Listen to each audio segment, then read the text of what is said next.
Well, hello. Okay, so today I want to talk a little bit about configuration. I saw this great tweet from Matt. Let's talk about managed environment variables in GoLang. How do you do it? How do you use them? Blah, blah, blah. What's the patterns that you use?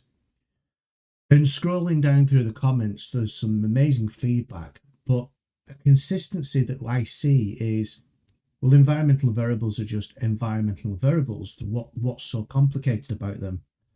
And um, I've worked with large microservice environments. Chuckle a little bit at that comment, but that's just because they've not experienced that yet. And thank God that they haven't. Let's take a step back.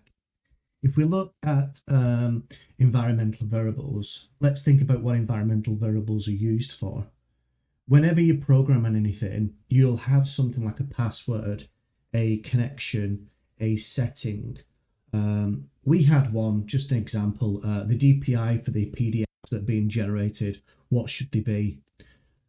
And oh my God, we had weeks and weeks of meetings about what the DPI of a PDF should be until eventually we just decided to stick it in an environmental variable, set it at a default that everyone's happy with, and should we want to change it in the future, we can just change it in config, and therefore it doesn't need a big release. We don't need to talk about it. We can just go into config, change the setting, restart the service, and then boom, we're using that new DPI for the PDF.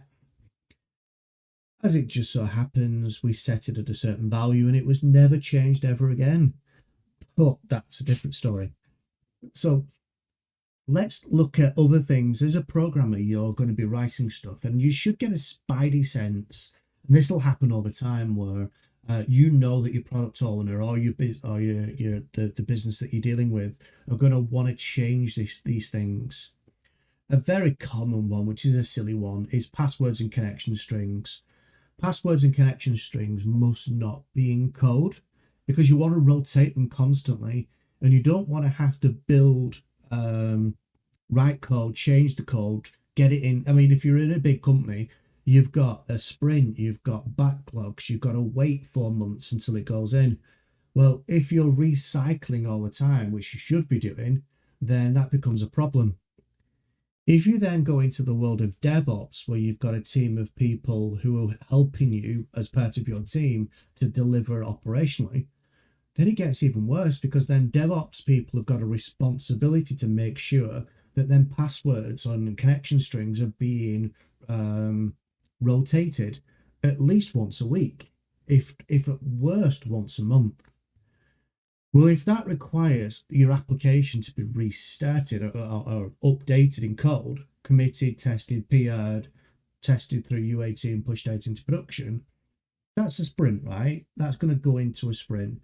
So there's always going to be a sprint where you're saying that if you do it 2 weeks or 1 week or whatever, within your cadence, there's always going to be a ticket in there to say, rotate this connection string. But let's then consider you're doing microservice architecture. It's everyone wants to or everyone does. At that point, you might have 20, 10, 5 services that you want to rotate, and now 5 tickets in the backlog to rotate. So at some point, you hit that wall. At some point, you say, right, we either can't rotate, we can't change these things. I forgot to put it as a setting, and you're stuck then. One of the easiest and cleverest tricks you can do is to grab your value from an environmental variable. And you can then set that environmental variable and you can say, right, okay, now this value is fuzzy. It's no longer in code. I've separated code from config. So I think there are multiple ways that people do this. And one of the most easiest ways is, like I say, just an environmental variable. So what we could do here is we could have environmental variables that are in the system. And when we run some code, it can basically grab that environmental variable out and you can then access it. So here what I'm doing is I'm just getting a daft connection string for Postgres. I've got the password, none of this is real. And I've got my OS. So from here, we can see that I'm just using this library, which was top of the list, which go.environment. And basically what that does is it allows you to get values out of a file. So we can see here there's a .env file. That doesn't go into version control. And if it does, they're not the same values. There's some dummy values that you might use in Docker, but that's a different story. We can then read them environmental variables in using our traditional bread and butter OS get environment. So we can play about and experiment, and we can load in different environmental variables for an environment. So UAT, staging, testing, production would then be loaded in from somewhere else. Production environmental variables would be injected in. This is a very simple way of being able to grab the environmental variables.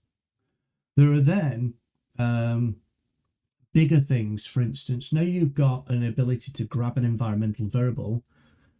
How the hell do you actually get one in there?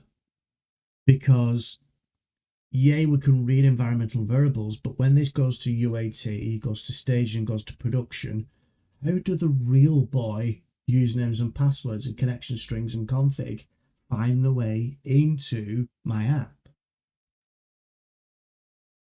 The answer is it all depends on how you're hosting the app. How are you actually running this? Are you running it in just a traditional VM?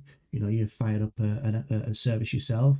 Is it an app service? Is it then Kubernetes?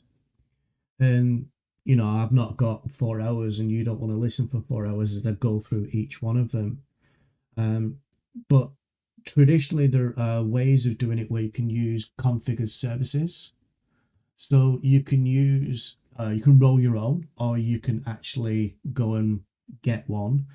And you would build a system that would basically allow you to connect and pull in configuration.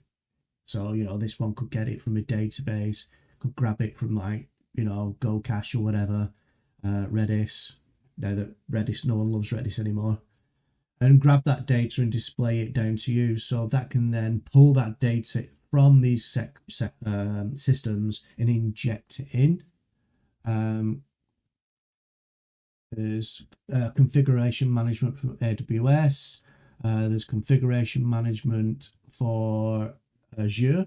So Azure has an app config, and so does AWS, where basically you load in. Let's look at